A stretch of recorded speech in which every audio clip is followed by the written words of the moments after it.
मंगल पांडे जी बोले मेरे पास पैसा नहीं है, हम पैसा लिए हैं। उसी बीच में उनके खाते में 2,12,00,000 रुपया का ट्रांजैक्शन हुआ है। वो कहां से हुआ, ये तो जनता को बताना चाहिए। जनता को नहीं बता रहे हैं, तो इसका मतलब है ये लोगों का जितना भी काला कारनामा था, प्रशांत जी आए हैं, उजागर कर रहे हैं, बिहार के लोगों को बता रहे हैं कि अब इन बीजेपी वालों का, एनडीए वालों का चाल चरित्र देखिए, जो कैसा लोग है ये। पहले तो हम लोग समझ रहे थे सिर्फ विपक्ष में जो लोग बैठे हुए हैं वो भ्रष्टाचारी है। भैया उससे बड़ा भ्रष्टाचारी तो जो सत्ता में बैठे हुए हैं वो है उससे बड़ा भ्रष्टाचारी। तो जवाब निश्चित रूप से इन मंत्रियों को देना चाहिए। नमस्कार, अभी हमारे साथ खास बातचीत करने के लिए जन स्वराज पार्टी के संभावित प्रत्याशी शशि कुमार जी हैं, जो डमरिया के वर्तमान में प्रमुख भी हैं। पहले तो सर हमारे चैनल में आपका स्वागत है। बहुत बहुत धन्यवाद आपका, और आपके दर्शकों को मैं प्रणाम करता हूं। बहुत बहुत धन्यवाद। सर मेरा सवाल है कि अभी जो वर्तमान में एनडीए की सरकार है, उनको जो है जन स्वराज के सूत्रधार प्रशांत किशोर जी, उन लोगों का जो है पूरा काला चिट्ठा खोल के रख दिए हैं। इस पे सर क्या कहना है? देखिए, हमारे प्रणेता आदरणीय प्रशांत किशोर जी जितने भी एनडीए के कद्दावर मंत्री हैं, उनके ऊपर जो भ्रष्टाचार का आरोप लगाए हैं, तो उनको सामने आके बिहार के लोगों को बताना चाहिए कि आपके ऊपर जो आरोप लगा है वो गलत है या सही है। और आज तक वो जवाब नहीं दिए हैं। इसका मतलब है उसमें उन लोगों की संलिप्तता है। सबसे बड़ी बात तो यह है कि सुशासन का राग अलापने वाले माननीय मुख्यमंत्री जी के कान तक ये बात गई है या नहीं गई है। यदि गई है तो मुख्यमंत्री जी को उनसे इस्तीफा लेना चाहिए। नहीं गई है तो इसका मतलब बिहार का सरकार किसके भरोसे चल रहा है, ये आप अंदाजा लगा सकते हैं।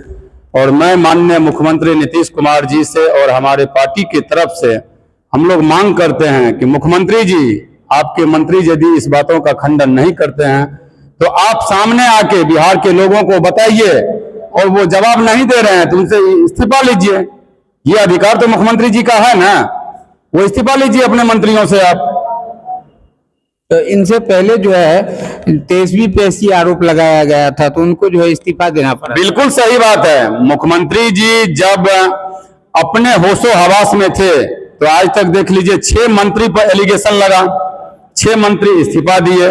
7वां में जब वो अभी के विपक्ष के नेता और उस समय तेजस्वी यादव जी के साथ सरकार में थे, जब तेजस्वी यादव जी पे आरोप लगा तो गठबंधन वो तोड़ लिए। और आज आपके सरकार के कद्दावर मंत्री के ऊपर एक नहीं 5-5 बड़े नेता पे आरोप लगा है। इसके बाद आप मौन साधे हुए हैं। इसका मतलब है जो अंदर खाने में कुछ और चल रहा है और ऊपर खाने से बिहार के लोगों को सुशासन का बात आप बता रहे हैं। तो कहीं ना कहीं सम्राट चौधरी को भी लोग काहे न मीडिया के सामने आगे अपना सफाई देते हैं? निश्चित देना चाहिए, नहीं दे रहा है वो, तो इसका मतलब उनकी संलिप्तता है। बिहार के लोगों को तो जानने का हक नहीं है। मान लीजिए वो नहीं आएंगे तो हमारे पार्टी के प्रणेता पहले बोल चुके हैं जो वो नहीं आएंगे तो हमारे प्रदेश अध्यक्ष, राष्ट्रीय अध्यक्ष जी यहां नहीं आएंगे तो कोर्ट में हम लोग जाएंगे। यहां हम लोग पहले चाह रहे थे कि जनता के बीच में आके जनता को जवाब देकर आप संतुष्ट करें। आप जनता को संतुष्ट नहीं करेंगे तो हम लोग कोर्ट में जाएंगे, तो कोर्ट में तो आपको जवाब देना ही पड़ेगा। और थोड़ा बहुत नहीं, इतना पेज का दस्तावेज है। अब एक उनका प्रवक्ता आके बोले कि दस्तावेज हमको दिखाइए। अरे भैया, इतना दस्तावेज इतना है कि इस मीडिया पे दिखाना संभव नहीं है। तो आप क्यों नहीं आके जनता के बीच में आके क्यों नहीं बता देते हैं कि मेरे ऊपर कोई एलिगेशन नहीं है? इतना बोलने में क्या दिक्कत है? और आप नहीं बोल रहे थे, इसका मतलब है कि आपकी उसमें सहभागिता है। कहीं ना कहीं स्वास्थ्य मंत्री मंगल पांडे कोरोना जैसे महामारी में लोग जूझ रहे थे और मंगल पांडे जी जो है जमीन खरीदने में कहीं व्यस्त थे, ऐसा भी आरोप है। बिल्कुल ये आरोप है। जब हमारे बिहार में, पूरे देश में कोरोना से लोग त्राहिमाम कर रहे थे, किसी को हॉस्पिटल में बेड नहीं मिल रहा था, किसी को ऑक्सीजन नहीं मिल रहा था, किसी को दवाई नहीं मिल रहा था। और देखिए ये लोग कितने भले लोग हैं, कितने अच्छे लोग हैं। उस समय में अपना प्लॉट खरीद रहे थे, दिल्ली में जाके, नोएडा में जाके प्लॉट खरीद रहे थे। और उस प्लॉट में बताए जो पैसा इनके पास में नहीं था, दिलीप जायसवाल जी से अपने पिताजी के अकाउंट में 25 लाख रुपया डलवाए, फिर पिताजी के अकाउंट से अपने पत्नी के अकाउंट में पैसा डलवाए, फिर पत्नी के अकाउंट से बिल्डर के अकाउंट में पैसा डलवाए। कितने भले लोग हैं। बोले मेरे पास पैसा नहीं है, दिलीप ये मंगल पांडे जी बोले मेरे पास पैसा नहीं है, हम पैसा लिए हैं।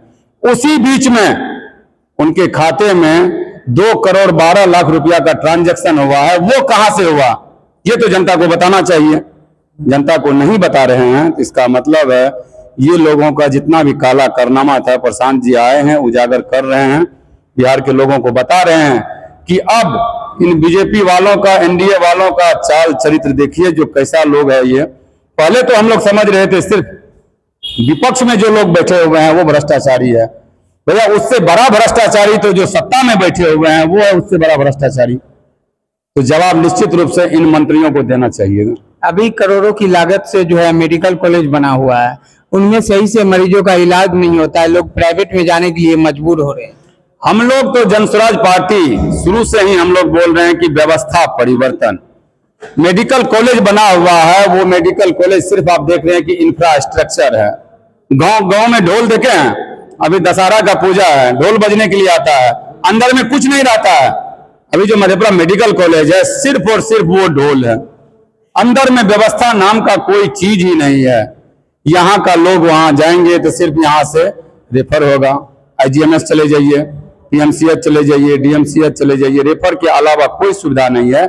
हम लोग यही सरकार से कह रहे हैं कि कम से कम लोगों को समुचित इलाज की व्यवस्था होना चाहिए, स्वास्थ्य सेवा बहाल होना चाहिए। यही मांग तो हम लोग कर रहे हैं, इसी के लिए तो हम लोग प्रयत्नशील हैं। अच्छी शिक्षा व्यवस्था हो जाए, अच्छा स्वास्थ्य व्यवस्था हो जाए, रोजी रोजगार का व्यवस्था इसी बिहार में हो जाए। हो गया, ये 3 चीज आपको मिल गया तो कहीं जाने की जरूरत नहीं है।